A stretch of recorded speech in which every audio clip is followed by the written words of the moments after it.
তুমি আমাদের বাসায় চলো না। আজ না, অন্য দিন যাব। পরি, সেদিন তোমার সাথে অনেক বেশি গল্প করব, কেমন? পরি ওড়না ছেড়ে দিল। আফরা তাদের বাড়ির ভেতরে যাওয়ার জন্য অনেকবার বলল। তোহরা বেগম জানালেন অন্যদিন যাবেন। আফরা তার থেকে বিদায় নিয়ে রদিফকে উদ্দেশ্য করে বলে, ধন্যবাদ আপনাকে। You R welcome. রাদিফ ঠোঁটে হাসি ফুটিয়ে তোলে।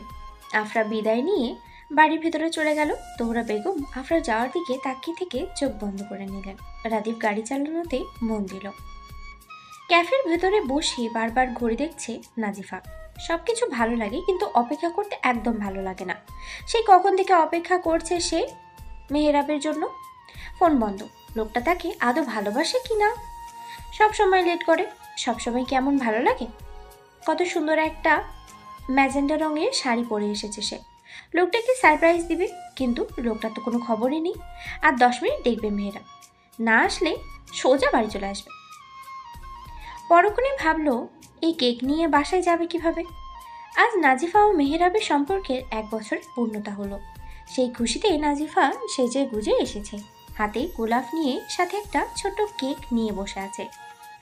রাগে চোখ মুখ লাল হয়ে যাচ্ছে। এদিক সেদিক তাকাতেই দেখতে পেল দূর থেকে একজন তার দিকে এগিয়ে আসে। কালো শার্ট পরা, হাতে একটা বেল্টের ঘড়ি, চোখে চশমা। কি আছে এই লোকটার মধ্যে কে জানে। একদম সাদামাটা, তবুও কত সুন্দর লাগছে। নিতান্তই সাধারণ একজন মানুষ। চালচলন একদম সাধারণ, তবুও নাজিফার কাছে অসাধারণ। এই মানুষটাকে দেখে নাজিফার সব কিছু গুলিয়ে যায়। নাজিফা এক দৃষ্টিতে তাকিয়েছিল যে কখন মেহেরাব তার কাছে চলে এসেছে বুঝতেই পারেনি। মেহেরাব অতি সাধারণভাবে বলল, রাগ কি বেশি করেছেন নাকি? না, আমি রাগ করব কেন?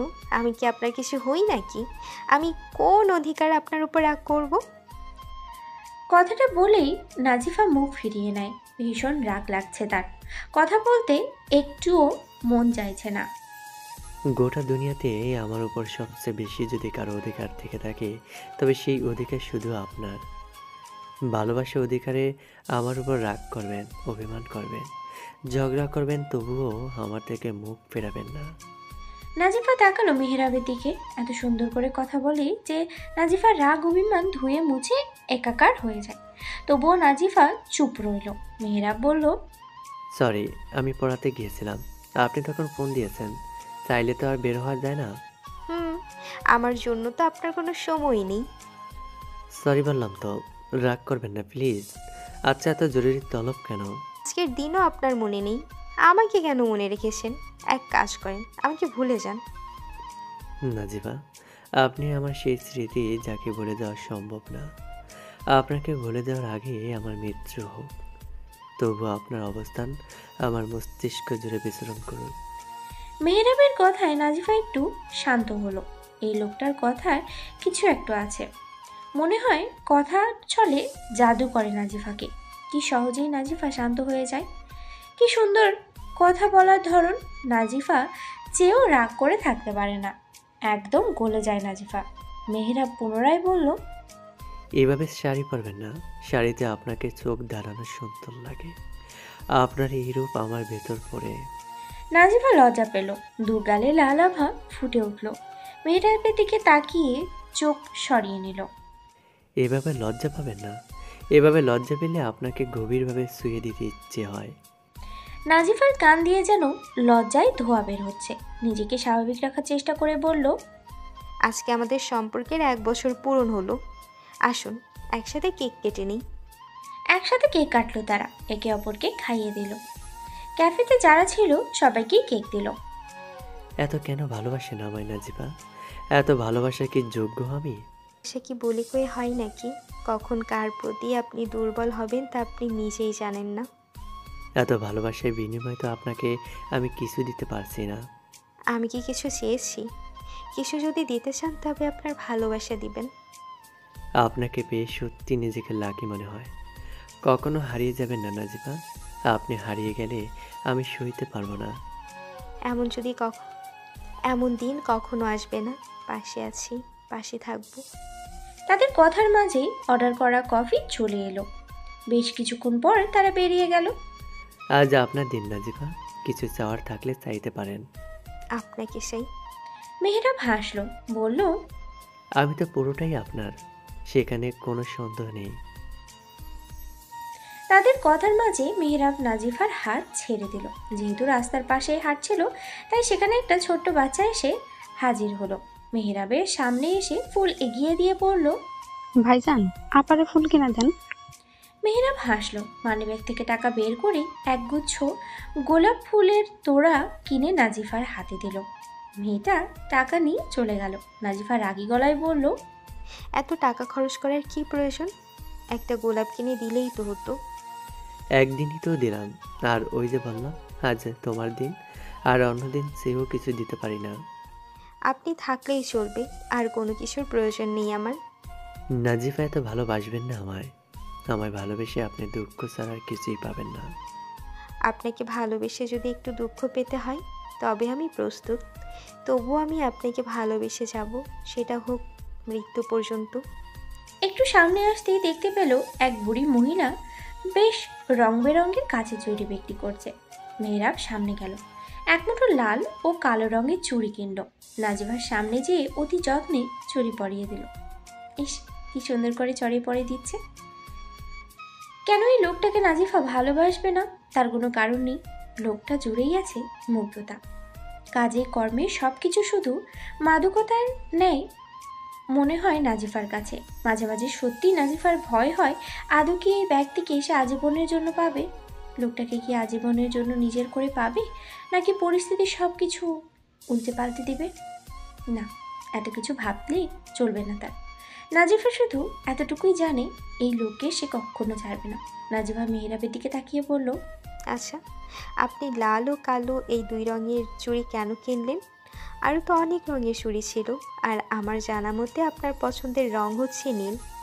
শুনুন মেয়ে, লাল হলো ভালোবাসার রং, কালো হলো শোকের বা বলতে পারো বিচ্ছেদের রং মনে হয় আমার কাছে। তাই আপনাকে আমি এই দুই রঙের চুড়ি দিলাম স্মৃতিস্বরূপ। ভালোবাসা পূর্ণতা পেলে এই লাল চুড়ি দেখেই আমার ভালোবাসার কথা মনে করবেন। আর যদি কখনো বিচ্ছেদ ঘটেও যায়, তবে এই কালো চুড়ি দেখে আমায় মনে করবেন। আপনি সব সময় এমন শুধু বিচ্ছেদের কথা কেন বলেন? আপনি এমন কেন এত সহজে বিচ্ছেদের কথা বলেন? আপনার কি ঠোঁট কাঁপে না বিচ্ছেদের কথা বলতে? অন্তর কাঁপে। আপনার থেকে দূরে থাকা কথা ভাবতেই অন্তর কাঁপে আমার। নিজেকে শূন্য মনে হয়, বড্ড বেশি অসহায় মনে হয় নিজেকে। মনের কথা মনেই থেকে গেল। নিজেকে সামলে নিয়ে মেহেরাব বলল, আচ্ছা বাদ দেন। নাজিফার হাত ধরে হাঁটতে লাগলো মেহেরাব। নাজিফা আর কিছু বলল না। মেহেরাবের হাত শক্ত করে ধরে সময় উপভোগ করলো। থাকুক না কিছু সময় নীরবতা, অতিবাহিত হোক কিছু সময় প্রিয় মানুষটাকে অনুভব করে। সন্ধ্যাবেলা নীলিমা বেগম বসে টিভি দেখছেন। আঙ্গুরা বেগম নিজের ঘরে রান্নাঘরে দুই রাঁধুনি মিলে রান্না করছে। রাঁধুনি আর কেউ না, নীর ও নাজিফা। মূলত নীর রান্না করছে আর নাজিফা পাশে বসে এটা সেটা বলেই যাচ্ছে। নীরাজ ঠিক করেছে পায়েস রান্না করবে, তাই তো নিজের মতো করে পায়েস রান্না শেষ করলো। আচ্ছা নীরভাবে, আজকে আপনি কোন খুশিতে পায়েস রান্না করছেন? আর আপনার মুখে এত হাসি কেন? পায়েস রান্না করতে কি কোনো খুশি প্রয়োজন হয় নাকি? আর এখন তো দেখছি হাসলেও দোষ। আরে হাসলে দোষ হবে কেন? না মানে কোনো স্পেশাল মানুষের জন্য পায়েস তৈরি করছেন নাকি? নীর চোখ ছোট ছোট করে নাজিফার দিকে তাকালো। নাজিফা কি বলতে চাইছে তা সে ভালোই বুঝেছে। আসলে গতকাল নীলিমা বেগমের সাথে কথা বলতে বলতে নীর জানতে পারে পায়েস নওয়াজের খুব পছন্দ, তাই চটজলদি রান্নায় লেগে পড়ে। আর সেই বিষয়ে নাজিফা তাকে খোঁচা দিচ্ছে। নীর কিছু বলল না।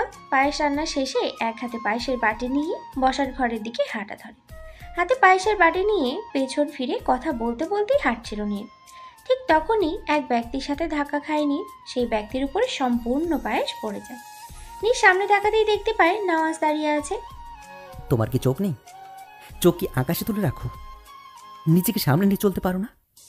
মন কোথায় থাকে তোমার? কাজ যখন করতে পারো না তখন করো কেন তুমি? এক নাকারে চিল্লিয়ে বলে ওঠে নওয়াজ। নীর ভীতু চোখে নওয়াজের দিকে তাকায়। কেমন ভারী শব্দ, চোখগুলো কেমন লাল হয়ে আছে। অতিরিক্ত রাগের ফলে কপালের দিকটায় রগ ভেসে উঠেছে। আপনি এমন? নীর আর কিছু বলতে পারে না, নাওয়াজের কর্কশ কণ্ঠে শুনতে পায়। Just shut up, shut your mouth, don't make a word, otherwise you will see the arrest face of mine. নীর ঢুকিলে নাওয়াজের চাচানোতে নীলিমা বেগম এগিয়ে আসেন।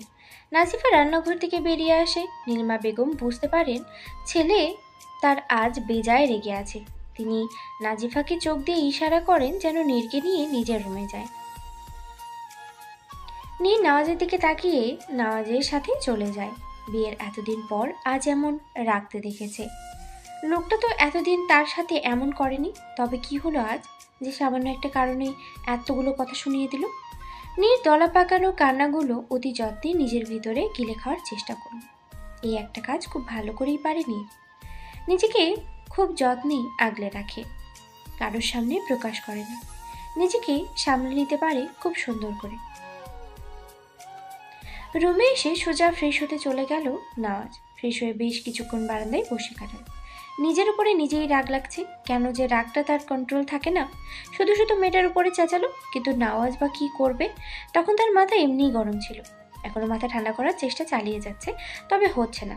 নিজেকে কোনোভাবেই শান্ত রাখতে পারছে না। কিছু এক কারণে বারবার মাথার রক্ত গরম হয়ে যাচ্ছে। বারবার রাগে কপালের উপরের রগগুলো ভেসে উঠছে। চোখের লাল বিন্দু মাত্রও কমেনি। সন্ধ্যার পর থেকেই নীর আর নওয়াজের সামনে যায়নি বলতে অভিমান করেছে সে। করবেই বা না কেন? ছোট্ট একটা বিষয় এতগুলো কথা শুনিয়ে দিল। এই যে এখন রাতের খাবার খাওয়ার জন্য 2 বার নাজিফা ডেকে গিয়েছে, কিন্তু নওয়াজ প্রতিবার উত্তরে বলেছে তার খিদে নেই। নীর এবার না পেরে নিজেই রুমে চলে গেল। নীরের মনে হলো নওয়াজের কি শরীর অসুস্থ হলো নাকি? এই কয়েকদিন তো এমন হয়নি। নিজের রুমের সামনে দাঁড়াতেই অভিমানের পাল্লা ভারী হয়ে তাকে যেতে বাধা দিল। লোকটার সাথে কয়েকদিন ঠিকমতো কথা না বললেই বুঝবে, কিন্তু না, দায়িত্ব তাকে পালন করতে হবে। দায়িত্ব পালনেই নীর কোনো হেরফের করতে চায় না। নীর সবসময় তার দায়িত্বকে আগে দেখে। বাবা তাকে শিখিয়েছে যে কোনো পরিস্থিতিতে দায়িত্ব পালন করতে হবে। আবার এমনও হতে পারে লোকটার কোনো অসুবিধা হচ্ছে বা শরীর অসুস্থ বলেই এমন করেছে। নীর কুটি কুটি পায়ে নওয়াজের সামনে গিয়ে দাঁড়ালো। নওয়াজ দেখেও না দেখার ভান করে ল্যাপটপে নিজের মতো করে কাজ করতে থাকে। নীর এগিয়ে এসে বলে, খাবেন না? রাত হয়েছে, চলুন খেয়ে নিন। একবার যেহেতু বলেছি খাবো না, that's mean I don't want to eat right now. Now go please and leave me alone. ভারী কণ্ঠে নীর কেঁপে ওঠে, চোখের কোণে পানি জমে, মনের মধ্যে অভিমানের পাল্লা সুরসুর করে বেড়ে ওঠে। কি এমন বলেছে যে এমনভাবে বলতে হবে? সে কোনো খারাপ কথা তো বলেনি। সেই ঘটনার জন্য এমন করতে হবে? কোনো বড় ঘটনাও তো ঘটেনি, বা নীর কোনো দোষ করেনি যার জন্য নওয়াজ এভাবে কথা বলবে। নীরের ছোট্ট মনে যেন মেঘ জমে। সবসময় তার সাথেই এমন হয়। নিজেকে সামলে নিয়ে ওয়াশরুমে চলে যায় ফ্রেশ হতে। ফ্রেশ হয়ে এসে বেডে শুয়ে পড়ে। রোদের আলোয় ঝিকমিক করছে। আলোর তেজে ঘুম ভেঙে যায় নীরের। নিজের উপরে ভারী কিছুর অবস্থান বুঝতে পারে। চোখ পিটপিট করে খুলে দেখতে পায় নওয়াজ তাকে জড়িয়ে ঘুমিয়ে আছে। নীরের ঠোঁটে হাসি ফুটে ওঠে। অন্যরকমের ভালো লাগা কাজ করে, অনুভূতিগুলো ভেসে ওঠে।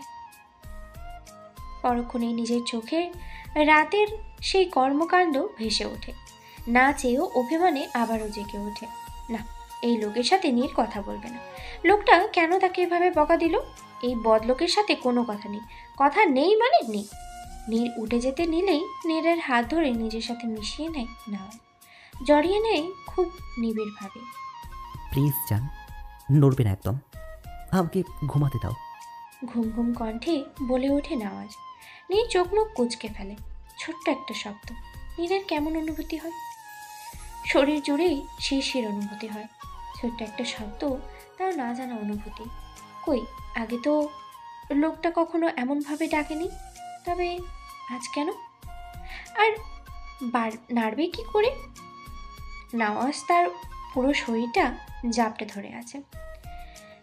নীরের বুকের উপরে মাথা রেখে 2 হাতে কোমর চেপে রেখেছে। নীরের জামার নিচে নওয়াজের হাতের অবস্থান। নীর আবার মোচড়ামুচি শুরু করে। আবারও শুনতে পায়, কাল সারা রাত আমি ঘুমাতে পারিনি, এখন একটু শান্তি মতো ঘুমাতে দাও। নীর কিছু বলে না। লোকটা পেয়েছে কি নিজের ইচ্ছায় কাছে টানবে, নিজের ইচ্ছায় বকা দিবে? যত সব আজব কাণ্ড। এ লোকের কাণ্ড কারখানা নীর কিছুতেই বুঝতে পারে না। এসব আদিক্ষেতা একদম ভালো লাগে না। বেশ কিছুক্ষণ পর নওয়াজ চোখ তুলে নীরের দিকে তাকালো। চোখে এখনো ঘুমের ভাব স্পষ্ট, চোখগুলো লাল হয়ে আছে। দুজনের চোখাচোখি হলো। লোকটা কেমন করে নীরের দিকে তাকিয়ে আছে। নীর ঠোক গিলল, দৃষ্টিতে ঘুরিয়ে নেয়। নীরের কাণ্ড দেখে নওয়াজ নীরের দিকে এগিয়ে যায়।